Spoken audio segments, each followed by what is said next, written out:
poems by Sophia Conway. Yeah, we are excited to hear from our author, as well as some special guests. Sophia, who as many of you locals would know better as Christiana, is ready to share more about her work, about her journey of loss and grief, redemption and motherhood. We'll hear readings from Someday Somewhere Beautiful, and there will also be an opportunity to ask Sophia some questions and an opportunity to check out some of her other work.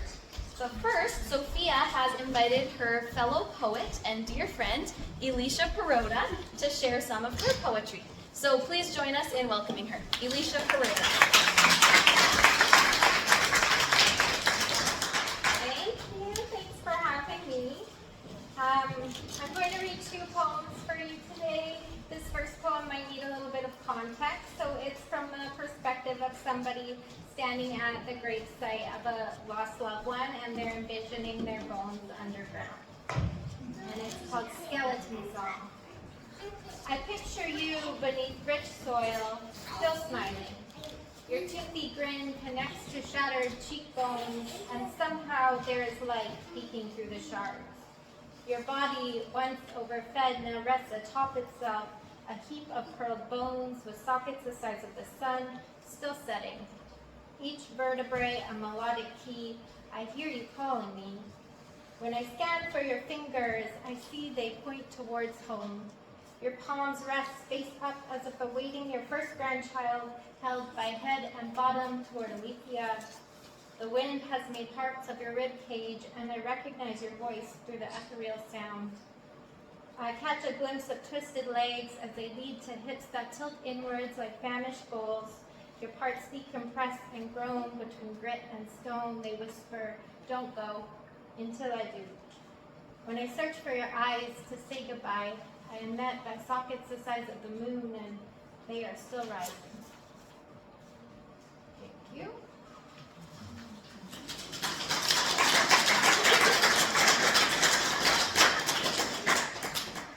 And this next poem is called If Heaven Had a Scent. The bloodhound barks a heavy howl, with nose magnetized to the earth's face, pressing into dirt like little hands on fresh cement. They like to sprint here, on any field, across any farm, under any streetlight, letting the wind whisper against their sides, playing hymn through their wheatgrass fur, because maybe that's where God is hiding, taking rest on their arched backs with every stride, their velvet skin wrinkled and rolled, because even a hound needs room to grow. And they grow old, their eyes droopy, heavy, like a soaked towel on the line. They bark up tree trunks and fence posts, heaven-bound, as if they know a friend up there. Blood thick as burlap and heart wild like the first sip of wine, pumping under their rib cages, as if God were telling them, it's okay to feel lost.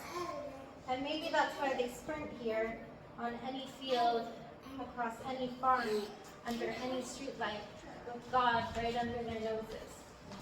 Thank you.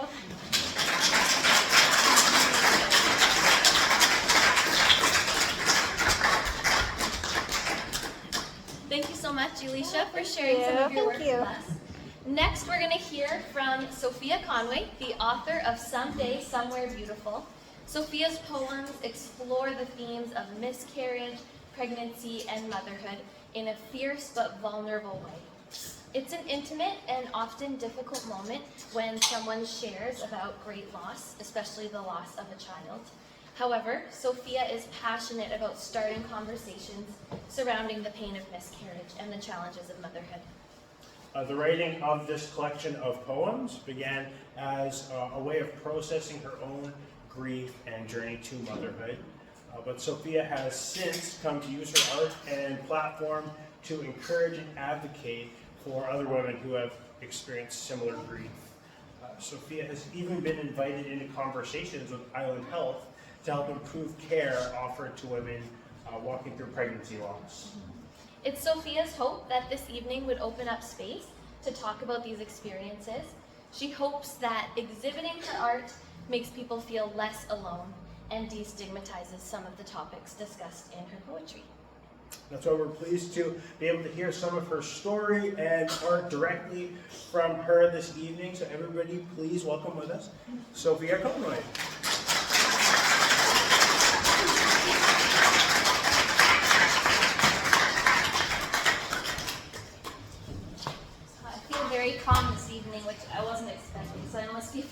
something somewhere. Okay, well, hi everyone. Thank you so much for coming this evening. It's surreal to be here at this book launch. I started writing these poems about 3 years ago amid our journey to parenthood, which included 2 challenging pregnancies, a miscarriage, and finally the arrival of our son, as Thomas and Ellie mentioned. Poetry was an escape for me, a way of turning my grief into something a little bit more productive, a way to process my emotions and experiences.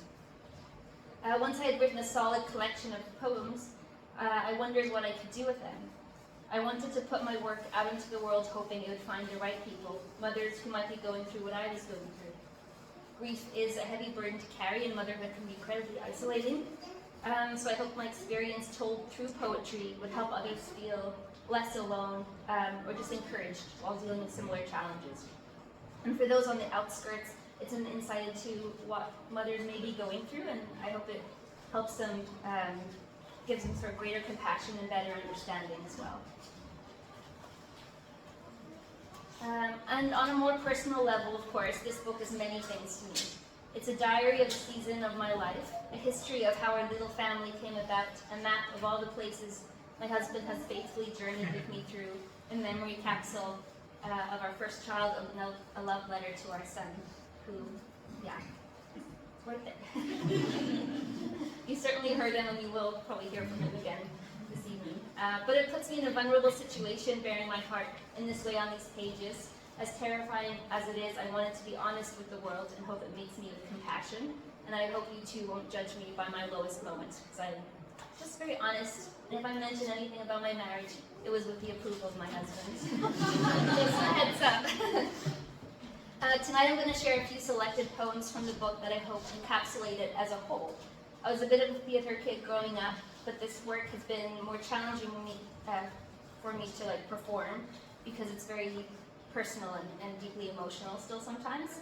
I also realized I write in long sentences, which is fine when you're reading them quietly, but once you start saying them out loud, I quickly run out of breath.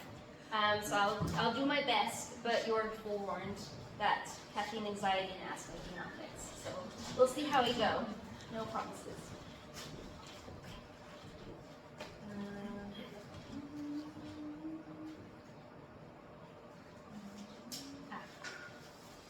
I didn't want to jump straight into the emotional deep end, so I'm skipping ahead a little in the book and then I'll backtrack. This poem is about being impatient for something we desperately want, inspired by the anxious waiting time I experienced before and during each pregnancy. And if it sounds familiar to you, that's because Love is Moving magazine actually published it last year, for anyone who's following along my publishing journey. They chose me for their November 2024 Artist Spotlight, which I'm incredibly grateful for. They've actually been very supportive of my poetry. And this poem called Dreams Like Yeats, named after W.B. Yeats, who's an Irishman, of course, one of my favorite poets, and I definitely recommend you check him out. I quote him a little bit in this. So this is Dreams Like Yeats.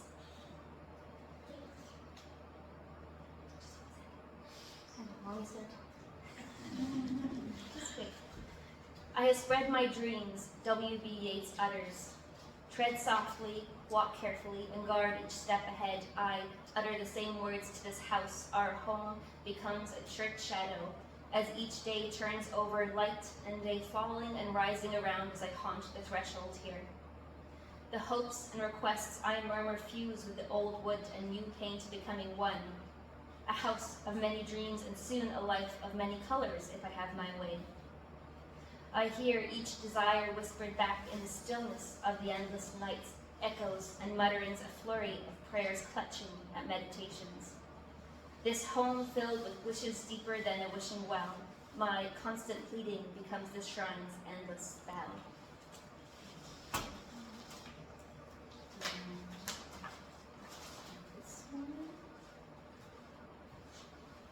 So the first chapter of these poems in this book is dedicated to the baby that we lost, whom we named Enda.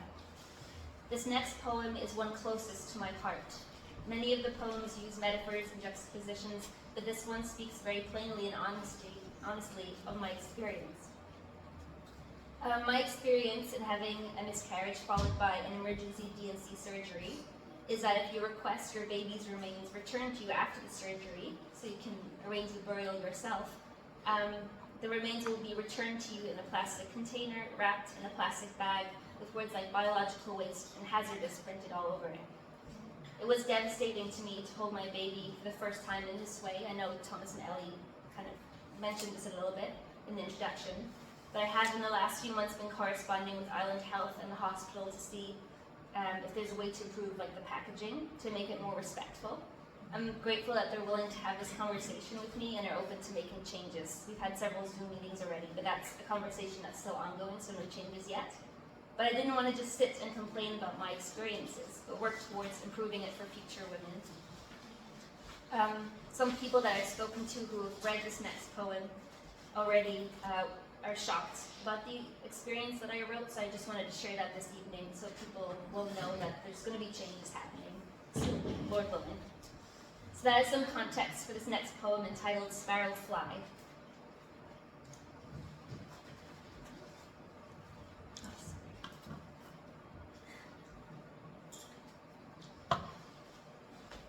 Oh my goodness. Okay. I talk a lot already, but this feels like a lot. Savagely, they gave you to me in a yellow Tupperware box, wrapped in a plastic bag stained with words like hazardous and biological waste. I could have burned the hospital down in my inner rage that they would place this great treasure in such a lowly space. While realizing the grief that my arms had ached to hold you, but not like this. Oh, I had never held plastic so tenderly.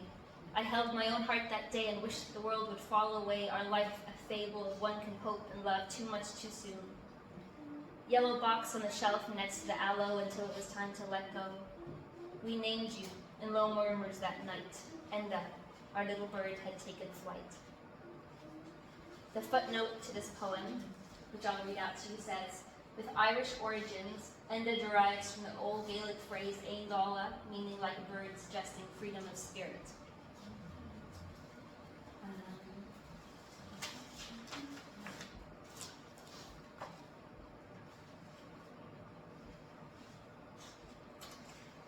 This next poem is called Runaways, and that's exactly how we felt when my husband and I loaded up the car to drive from here to Winnipeg.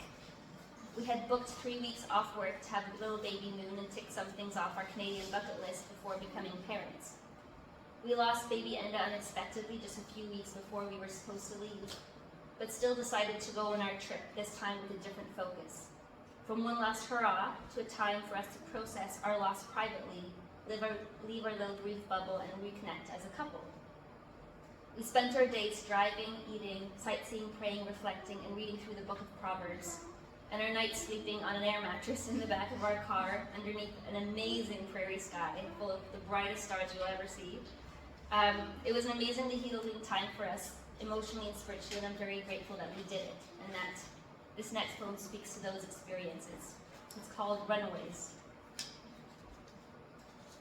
The grief weighs heavily, smothers the air and laments in the wind, so we run. Pack the car with camping gear and drive to the ferryman, through Whistler, Jasper, Banff, Calgary, and beyond.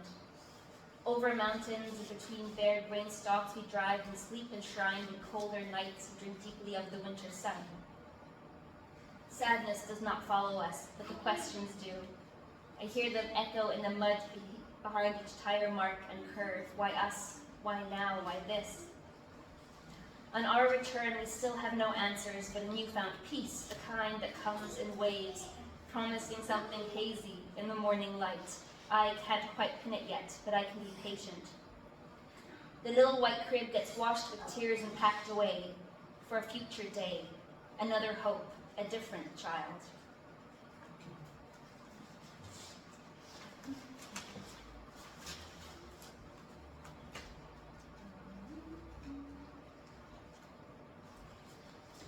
This next poem is my longest yet, split into 3 parts, and it's from the second section of this book dedicated to Finian, my son, who's at the back there.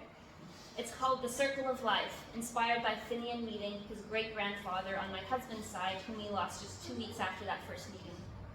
My husband does not like this poem because of that. He says that it's a generally depressing poem. But I see the comings and goings of life as something hopeful and promising. But I'll let you make up your minds on whose side you're on, who's your favorite Conway in the room.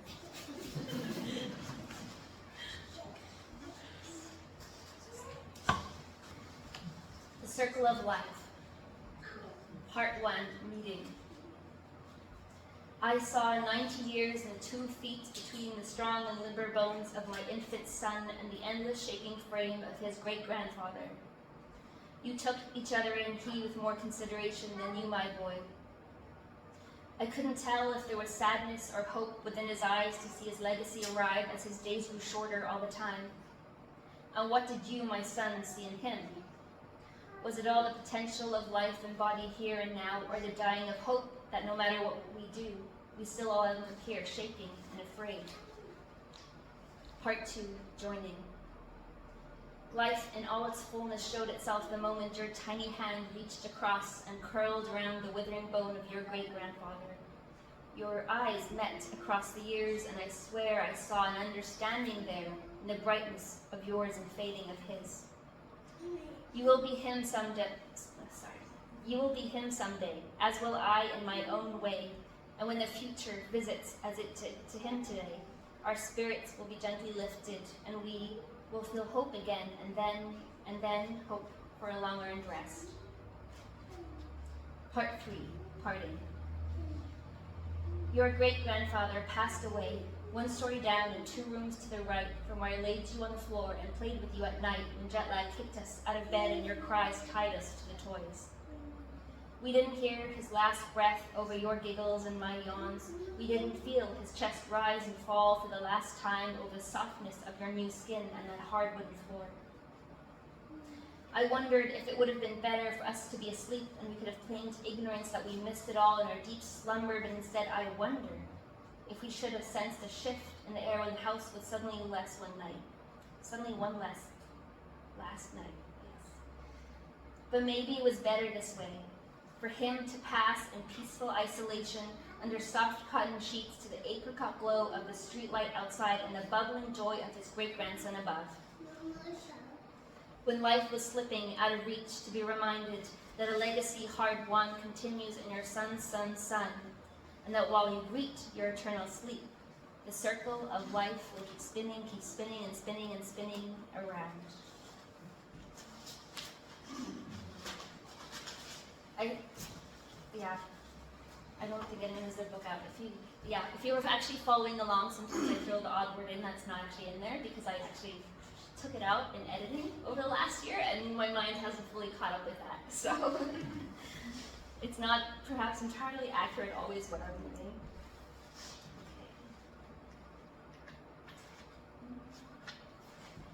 This one is about the joyful mess that children bring into your space, and it's very much a mess that we're still living in. It's called A Slice of Constellations.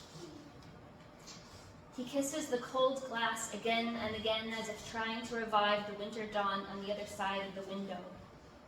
Days later, the imprints are still there, intermingled with the buttery fingerprints that make up this faded constellation. I own this slice of heaven he makes just by being here, always near, my boys, breathing, spinning, laughing without fear. Jam smudges crust onto the window panes. Its reflection is the ice forming like sugar crystals on glass rims as the night falls. I scratch them all off before his father sees. These kisses, these wishes of him, who loves a big world from within.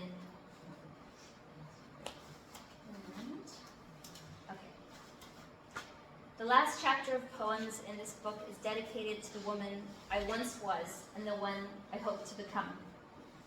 It's hard to talk about motherhood without including the huge ways in which it quickly transforms you as a person. The poem I want to read from this section, also our last poem this evening, is called 206, which is one of my favorites. It summarizes my almost 30 years of life very briefly. 206. You didn't drive all this way from Port Alberta just to stand outside. You can grab some food or drink if you want just 206. Mine was the first body my mother made, weaved in darkness threads like firelight in warm depths. Knitting bow and embroidering fingerprints, eyes like buttons, eyes like my father's. A body whole until I was stolen into bright, cold daylight and God exhaled into me. Captured by dreams, enamored with heaven, gasping for life. Out of the forge and into the fire, ready to sing, to fight, to run and fall in love and in puddles. Waiting to dance in this kitchen with you 30 years later. Weak arms and now carrying son, a body that made another body. I was her first, and he is mine. A legacy of life, a calling to hope, the reminder of what love can create. 206 bones within, one for every hope I carry. Thank you so much for listening.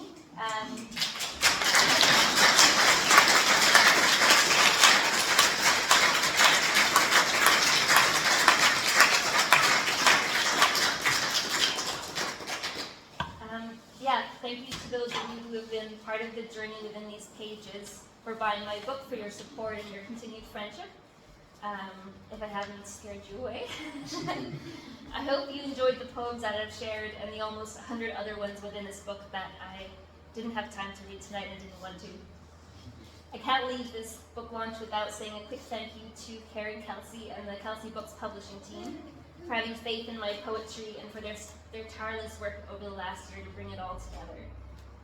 Thank you to John James, his name, Adubuan, and Shay Culligan for this fantastic book cover, which I adore, to Alyssa Landry for the author picture, to my sister Hannah and my mother Julia for their love and constant availability as beta readers and test audiences for my work. They are truly my biggest fans.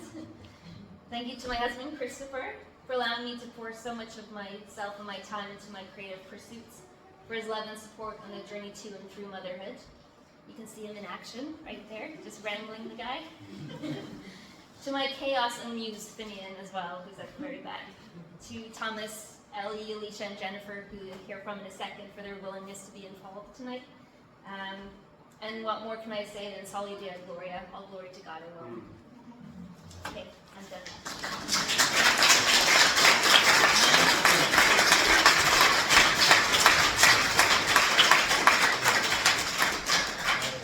Thank you very much for allowing yourself to be vulnerable.